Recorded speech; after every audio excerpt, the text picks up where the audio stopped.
Hey everybody, it's Sean from Retaliation Resale, and I'm doing another review of 7 books that I have come across during my scanning trials of scanning books and finding out if they're worthwhile to sell on Amazon or even on eBay. I was teased a lot by one of my coworkers, Vanessa, who said, "Sean, why are you doing it in the bathroom?" And I told her, I'm like, hey, the house is filled with books, and I'm supposed to get another 150 boxes in the next 2 to 4 weeks. So this is the only place I can film, and plus the cats don't wander in and out. She said I should hang up a sheet, but I think I might just call the series Bathroom Books from here on out. But regardless, here are 7 books that I find interesting. Tell me what you think. First one, Speed Reading Made Easy. And the reason I bring this book to your attention is it is a book I had in the 7th grade at Carmel Middle School. And basically, it just tells you how to read stuff quickly. The biggest secret I can give you about this is not as far as fiction goes, but if you're reading nonfiction, like a how-to book or a textbook, remember that in a paragraph, the first sentence is what they call the topic sentence.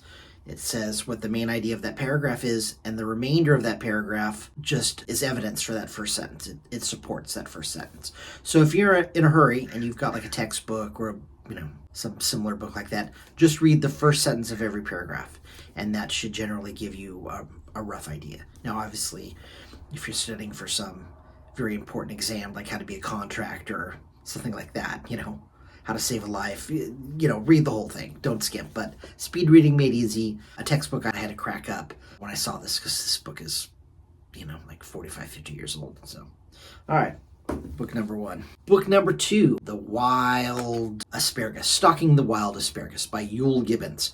And when I was young, there would be ads for grape nuts, and this guy would come on, "Hi, this is Yule Gibbons. Many part of a tree are edible." And then he would go into his little spiel.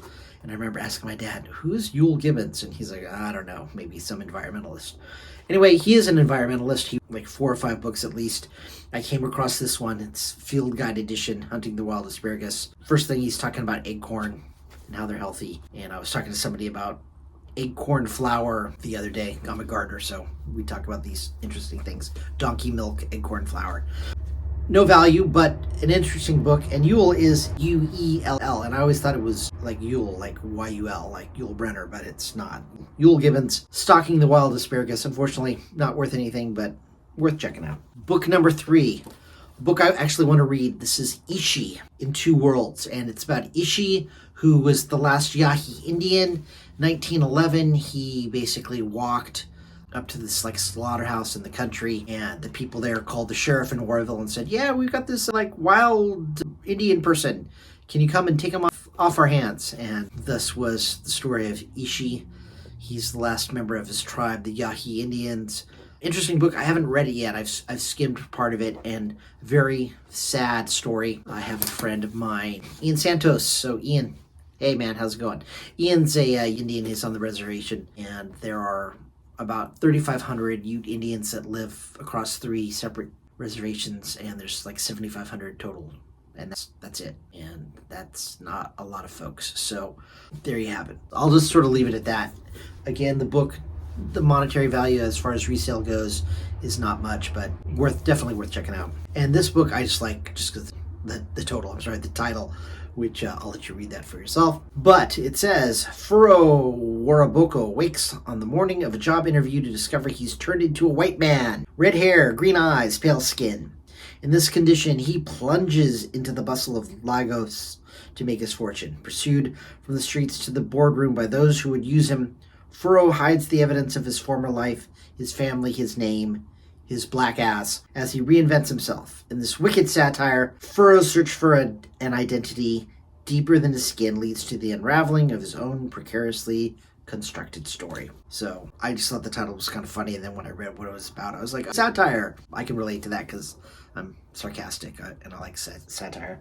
So there you have it. If you like Voltaire and all those folks, you might like this book. The next one up, The Black-Eyed Blonde. And in this one, I sort of have to point out my sort of stupidity.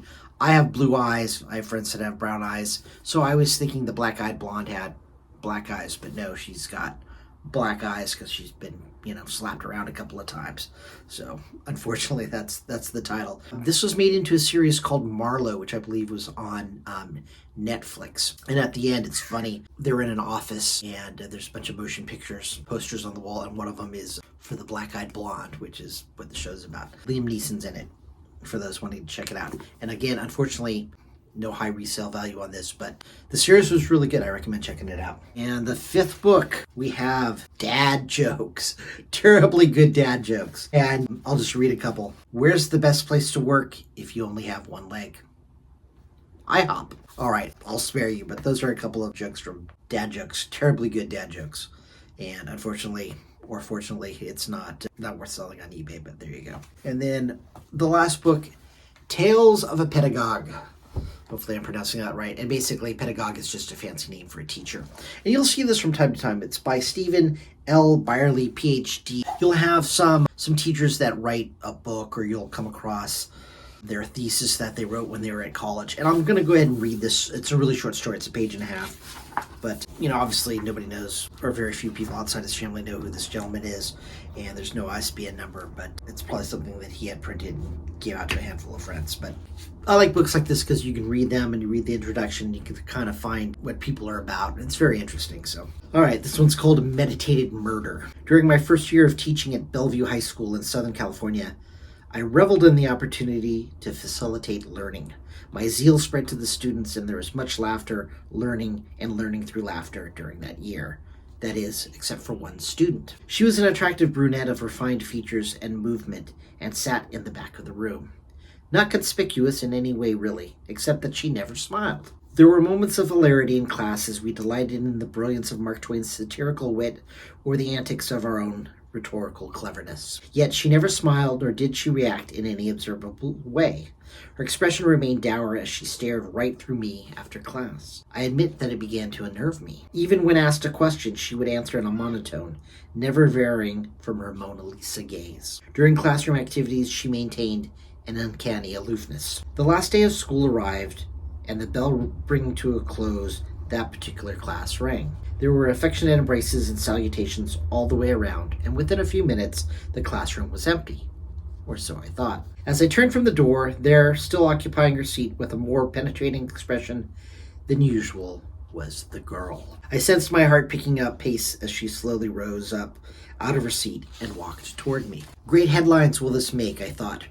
Rookie teacher stabbed to death in classroom. She approached me, her expression unwavering, and my heart began to palpitate. She walked up to within a few inches, and I waited for her to pull the knife concealed in her purse and fulfill her year's ambition of ending my wretched life.